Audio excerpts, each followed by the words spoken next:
এবার বাংলাদেশের মতো পতনের কবলে পড়েছে পাকিস্তানের সরকার। বাংলাদেশের শিক্ষার্থীরা যেমন তীব্র আন্দোলন, রক্ত ও জীবনের বিনিময়ে 15 বছর ধরে ক্ষমতায় আঁকড়ে থাকা স্বৈরাচারী শেখ হাসিনা সরকারকে ক্ষমতা থেকে সরিয়ে দিয়েছেন, ঠিক তেমনটাই হতে যাচ্ছে পাকিস্তানে। পাকিস্তানের সাধারণ শিক্ষার্থীরা বাংলাদেশের এই বৈষম্য বিরোধী ছাত্র আন্দোলনের সাফল্যে অনুপ্রাণিত হয়ে এবার পাকিস্তানে আন্দোলনের ডাক দিয়েছেন দেশটির শিক্ষার্থীরা। দেশের সংবিধানে পুনরুদ্ধার, ছাত্র সংঘগুলোকে উজ্জীবিত করা এবং পাকিস্তানের সাবেক প্রধানমন্ত্রী ইমরান খানকে আগামী 30 আগস্টের মধ্যে মুক্তি দিতে বর্তমান সরকারকে আলটিমেটাম দিয়েছেন পাকিস্তান স্টুডেন্ট ফেডারেশন (PSF). দেশটির গণমাধ্যম দ্য এক্সপ্রেস ট্রিবিউন জানিয়েছে, দেশটির ডাইকেট শহরে বৃহস্পতিবার সড়কে বিক্ষোভ ও র্যালি করার অভিযোগে 23 সদস্যকে গ্রেফতার করা হয়েছে। গ্রেফতারকৃতদের মধ্যে PTI এর এক সংসদ সদস্যের ভাইও রয়েছে। মামলা হয়েছে 1.5 শতাধিক PTI কর্মীর বিরুদ্ধে।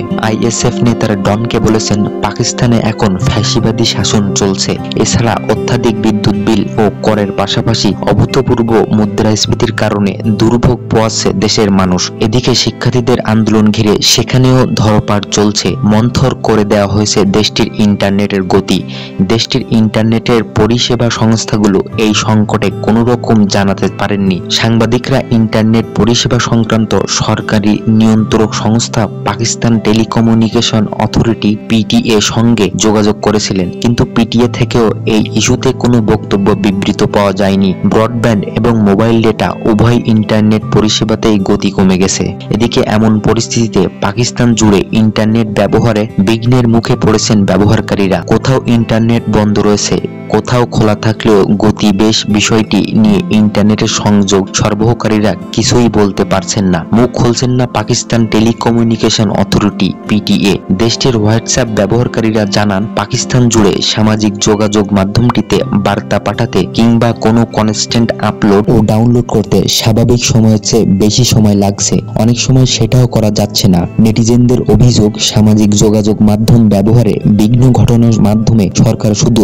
যোগাযোগের ব্যাঘাত ঘটাচ্ছে না, বরং মৌলিক অধিকার লঙ্ঘন করছে। সেই সঙ্গে বিদেশে দেশের ভাবমূর্তি লঙ্ঘিত হচ্ছে। ইন্টারনেট সংযোগ ব্যাহত হওয়ার বিষয়ে PTA এর সঙ্গে যোগাযোগ করা হলেও গণমাধ্যমকে তারা নিশ্চিত করে কিছু বলছেন না। সংশ্লিষ্ট সূত্র জানিয়েছে, ডিজিটাল জার্নালিজম নিয়ে শঙ্কার জোরে গত মাসে পাকিস্তানের একটি ফায়ারওয়াল ট্রায়াল দেওয়া হয়। এরপরই সামাজিক যোগাযোগ মাধ্যম সমূহ বিভিন্ন অ্যাপসগুলো চালাতে সমস্যায় পড়েন ব্যবহারকারীরা। গত মাসে সরকারি কর্মকর্তারা জানান, ফায়ারওয়াল ট্রায়াল শেষ হওয়ার পর ইন্টারনেটের গতি স্বাভাবিক হবে। এমন সময় ইন্টারনেট সেবা বিঘ্নিত হলো যখন সম্প্রতি পাকিস্তানের সাবেক প্রধানমন্ত্রী ইমরান খান ভবিষ্যৎবাণী করেন, দেশটির বর্তমান সরকারের হাতে আর মাত্র 2 মাস সময় রয়েছে, এর বেশি দিন টিকতে পারবে না। প্রবল আন্দোলনে সরকারের পতন হবে। সম্প্রতি কারাগার থেকেই সাংবাদিকদের সঙ্গে আনুষ্ঠানিকভাবে কথা বলার সময় এই মন্তব্য করেন পাকিস্তানের তেহরিক-ই-ইনসাফের অর্থাৎ PTI নেতা ইমরান খান। পাকিস্তানের সংবাদ মাধ্যম পাকিস্তান টুডে ও সামা টিভির প্রতিবেদন থেকে এ তথ্য জানা যায়। ইমরান খান বলেন, আমি কারাগার থেকে ভবিষ্যৎবাণী করছি, সরকার কাদার মধ্যে পড়ে গেছে, আর উঠে দাঁড়াতে পারবে না। আবার ক্ষমতায় আসার আশাবাদ ব্যক্ত করে তিনি বলেন, আমার হাতে তো অনেক সময় আছে, কিন্তু তাদের হাতে সময় নেই, তারা বোকা, কিছুই বুঝতে পারছে না।